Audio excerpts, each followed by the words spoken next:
Welcome to Textile Technology Channel. Drawing and yarn manufacturing is a critical, intermediate process, also known as drafting, that attenuates, aligns, and blends carded combed slivers to improve uniformity and strength. By passing 6 to 8 slivers through successive pairs of rollers rotating at increasing speeds, the fibers are straightened, parallelized, and reduced to a more uniform weight. Working process: carded slivers are pulled from cans, pass through a guide system, and enter the drafting zone. Here, the rollers move at different speeds to stretch the material. The resulting, now thinner and more uniform, single sliver is condensed and deposited back into a can for the next stage of production.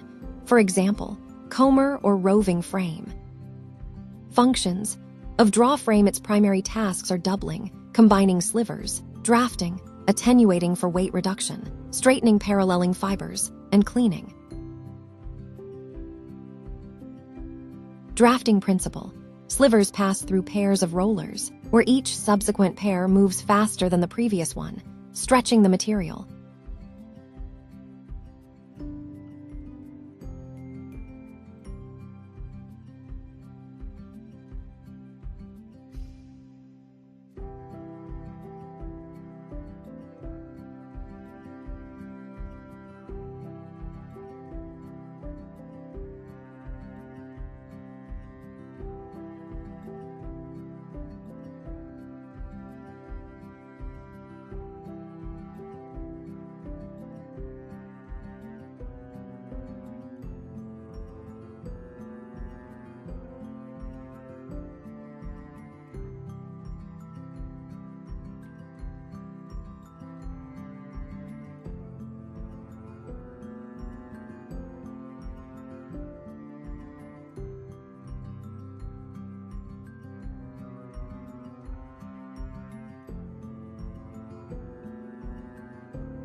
Thanks for watching. Don't forget to like and subscribe.